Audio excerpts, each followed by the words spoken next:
Hello everyone, कैसे हैं आप लोग? कैसी चल रही है आप लोगों की तैयारी? होप आप सभी अच्छे होंगे और तैयारी भी आप लोगों की काफ़ी अच्छी चल रही होगी। सो गाइस, अब आपके एग्ज़ाम को ज़्यादा दिन रह नहीं गए हैं, जिनका भी 22 तारीख को पहला दिन पेपर है। सो आप लोगों के पास 7 डेज़ अब बचे हैं, ये आप लोगों को पता ही होगा। ठीक है, कम दिन है आप लोगों के पास। टास्क आप लोगों के पास बहुत बड़ा है, SBI क्लर्क एग्ज़ाम है। ठीक है, अच्छे खासे अमाउंट में वैकेंसी आई है, बहुत ज़्यादा बच्चों ने फॉर्म फिलअप भी किया है। ऑलमोस्ट 20 लाख बच्चों ने फॉर्म फिल किया है। ठीक है, तो कंपटीशन भी अच्छा खासा होने वाला है। क्या कट ऑफ रहेगी वो मैंने आपको लास्ट वीडियो में बताई थी। अगर आप लोगों ने वो वीडियो नहीं देखी है तो आपसे रिक्वेस्ट है वो वीडियो को ज़रूर देख लीजिए एक बार।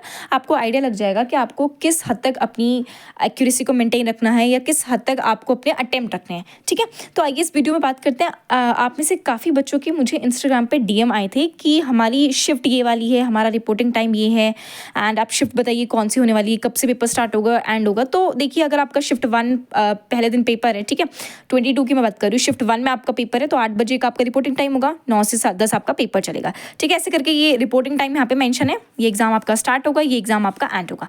Got it? तो देखो, 4 दिन एग्जाम चलेगा, 16 शिफ्टों में एग्जाम चलेगा, तो अच्छा खासा नॉर्मलाइजेशन होगा, ये बात तो आपको पता ही होगी। ठीक है, वैसे भी बैंक एग्जाम में या किसी भी कॉम्पिटेटिव एग्जाम में नॉर्मलाइजेशन होना तो इट्स वेरी नॉर्मल। ठीक है, ऊपर से 16 शिफ्टों में पेपर होने जा रहा है तो नॉर्मलाइजेशन तो फॉर श्योर होगी। तो ऐसे में आप लोगों के क्या सेफ अटेम्प्ट रहनी चाहिए। ठीक है, उसके बारे में हम बात करेंगे आपकी लास्ट में। आपसे रिक्वेस्ट रहेगी वीडियो को लास्ट तक ज़रूर देखिएगा, एंड कोई भी डाउट क्वेरी होती है तो आप मुझे कमेंट सेक्शन में पूछ लीजिएगा। ठीक है, तो सबसे पहले हम बात करते हैं कौन सी शिफ्ट ईजी रहेगी, कौन सी डिफिकल्ट रहेगी। तो देखिए, ये प्रिडिक्ट करना तो बहुत ज़्यादा डिफिकल्ट है, बट अभी तक के जो हमारे एग्जाम्स होते हैं उस बेसिस पे अगर मैं बात करूँ तो शिफ्ट 1 और जो शिफ्ट 2 है, these 2 are the easiest shift. ठीक है, शिफ्ट 3 और 4 जो होती है वो अनप्रिडिक्टेबल होती है। आप गेस नहीं कर सकते हो कि वो इजी आएगी कि डिफिकल्ट आएगी। अगर मैं अपनी शिफ्ट की बात करूँ तो शायद मेरी शिफ्ट 4 थी। मैंने जो last year SBI clerk exam दिया था, एंड पेपर का लेवल मुझे मॉडरेट लगा, इजी टू मॉडरेट के बीच में मुझे पेपर का लेवल लगा। सो जो भी था, ये शिफ्ट थी, तो 3 और 4 के बारे में तो आप प्रिडिक्ट नहीं कर सकते हो। ऑल्दो फर्स्ट और सेकंड जो है वो आपकी ईजी लेवल में आती है। ठीक है, आप उसके लिए अगर आपका पेपर है तो गुड लक, आपका थोड़ा लक भी है, बाकी लेट्स सी क्या होता है। तो ठीक है, इस बारे में बात करते हैं।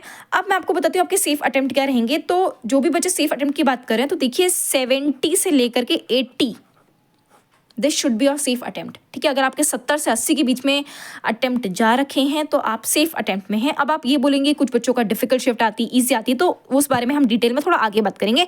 अभी मैं आपको इतना बताती हूँ कि अगर आप लोगों के पास ईजी शिफ्ट है तो 70 से 80 तक के आपके अटेम्प्ट जाने चाहिए। ठीक है जी, अब आइए बात करते हैं कि कौन से स्टेट में सबसे ज़्यादा कॉम्पिटिशन रहने वाला है। ऑल्दो मैंने आपको ये लास्ट कट ऑफ वाली वीडियो में सब कुछ बता दिया था कि कौन से स्टेट से कितनी कितनी कट ऑफ जा सकती है, हालांकि वो सिर्फ एक रफ डेटा के ऊपर बेस्ड है।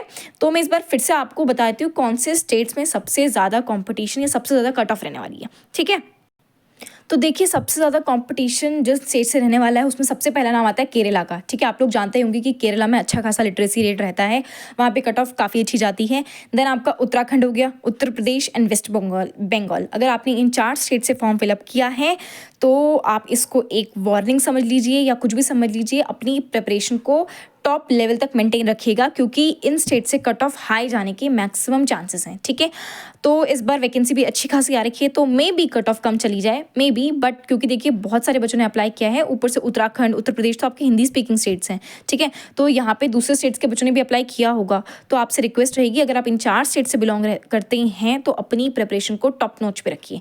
ठीक है, अच्छा, अब बात करते हैं कि कैसे आपको अपनी मेंटेन करना है, अपनी एक्यूरेसी कैसे अपने अटेम्प्ट रखने हैं, तो थोड़ा बात कर लेते हैं इस बारे में। सबसे पहले तो अब आप क्या कीजिए, आपके पास कुछ 7 डेज बचे हुए, तो अपने मॉक टेस्ट को आप रेगुलर बेसिस पे दीजिए। ठीक है, कितने मॉक टेस्ट देने चाहिए, क्या करना चाहिए, वो मैंने कल वाली वीडियो में आपको बताया था। बहुत सारे बच्चों का उस क्वेश्चन पे डाउट था, तो आप वो वीडियो देख लीजिए एक बार। ठीक है, और जो इंपॉर्टेंट टॉपिक्स हैं ये भी मैंने आपको एक सेपरेट वीडियो में प्रोवाइड किया था, कौन सी इंपॉर्टेंट टॉपिक्स अपनी कट ऑफ क्लियर करने के, वहाँ जाके देख लीजिएगा। ठीक है, जो आपने पढ़ा है उसी को अब बार बार रिवाइज करते रहिए। ठीक है, बार बार उसको रिवाइज करेंगे तो आपको उतना ज़्यादा एक्यूरेसी आपकी मेंटेन रहेगी, क्योंकि आप सेम चीज़ें लर्न कर रहे हैं। अब वैसे भी कोई नई चीज़ तो सीख नहीं सकता ना, अब तो वैसे भी 7 दिन बचे हैं। दूसरा, टाइम मैनेजमेंट आपका 20-20-20 का ratio, 20 for English, 20 for quant, 20 for reasoning. तो इस चीज़ को मेंटेन रखिएगा कि अपना टाइम मैनेजमेंट उसी हिसाब से आप मॉक प्रैक्टिस कर ही रहे हैं, तो वैसे भी आप लोग सीख ही रहे होंगे। ठीक है, और अपनी एक्यूरेसी पे देखिए सबसे ज़्यादा ध्यान दीजिएगा। अटेम्प्ट ज़्यादा रखने से कुछ नहीं होगा, सबसे ज़्यादा आपको जो हाईली डिमांडिंग थिंग है दिस इज एक्यूरेसी, तो अपनी एक्यूरेसी पे फोकस कीजिए। ठीक है, अब बात करते हैं कौन सी शिफ्ट ईजी रहेगी, कौन सी शिफ्ट टफ रहेगी। तो मैंने आपसे कहा था कि आप प्रिडिक्ट नहीं कर सकते हैं, बट स्टिल शिफ्ट जो 1 है, शिफ्ट जो 2 है वो आपकी ईजी जाती है, मैक्सिमम तो यही होता है। जो टफ शिफ्ट होती है वो आपकी थर्ड और फोर्थ रहती है, और तो आप इसको प्रिडिक्ट नहीं कर पाओगे कि थर्ड फोर्थ क्या जाएगी, क्योंकि कभी ईजी आती है, कभी इसका लेवल मॉडरेट रहता है, कभी डिफिकल्ट रहता है, ठीक है। सो अब सेफ अटेम्प्ट की बात करूँ तो अगर देखा आपके पास इजी शिफ्ट मिलती, अब ये तो इजी है, मॉडरेट है, ये तो आपको एग्जाम देते हुए पता चलेगा, बट अगर आपको लग रहा है कि आपकी शिफ्ट इजी है, क्वेश्चन बन रहे हैं, तो लगभग आपके 80+ क्वेश्चन होने चाहिए, ठीक है। 80+ क्वेश्चन तो आपको करने ही है अगर आपकी ईजी शिफ्ट है, ठीक है। मॉडरेट शिफ्ट है तो आपके 65 to 70 अप्रॉक्स, मतलब इसको 70 के लीजिए, 65 to 70 तक आपके अटेम्प्ट जानी चाहिए, ठीक है। और अगर डिफिकल्ट शिफ्ट है तो 50 से 55, कभी कभी तो बच्चों के 50 अटेम्प्ट करना भी डिफिकल्ट शिफ्ट में मुश्किल हो जाता है, बट कोई बात नहीं, अगर आप लोग फिर भी क्वेश्चन बना पा रहे हैं तो 50 से 55 आपकी डिफिकल्ट शिफ्ट में जाना चाहिए, इतना आपके अटेम्प्ट होने चाहिए, ठीक है। सो ये रही, मैंने आपको सब कुछ डिटेल में बता दिया कौन सी शिफ्ट है, 4 दिन है, 16 शिफ्टों में पेपर होने वाला है, अच्छा खासा नॉर्मलाइजेशन आपको इसमें मिल जाएगा, ठीक है। और बाकी हाई कॉम्पिटिटिव स्टेट्स मैंने आपको बता दी क्या टिप्स एंड ट्रिक्स रहने वाली है, कितने मॉक देने चाहिए, कैसे कैसे इंपॉर्टेंट टॉपिक है। अगर वो आपने नहीं देखा है तो आपको एक सेपरेट वीडियो में प्रोवाइड किया गया है, आपसे रिक्वेस्ट रहेगी वो वीडियो को ज़रूर एक बार देख लीजिएगा। सो देखिए 20 लाख बच्चों ने भरा हुआ है और आपका सिलेक्शन सिर्फ 14,000 बच्चों का होगा, ठीक है, अराउंड 14,000 बच्चों का होगा। अब आप उन 14,000 में आते हैं या नहीं आते, ये सिर्फ और सिर्फ आपके ऊपर डिपेंड करता है। तो बेहतर यही रहेगा, आप लोगों के पास कम टाइम रह गया है, सीरियसली अपनी पढ़ाई को कीजिए। कोई भी डाउट क्वेरी होती है, कोई हेल्प चाहिए तो आप मुझे कमेंट सेक्शन में पूछ सकते हैं, ठीक है। बाकी कैसी लगी आपको वीडियो मुझे कमेंट सेक्शन में ज़रूर बताइएगा। तब तक के लिए bye, take care, all the best.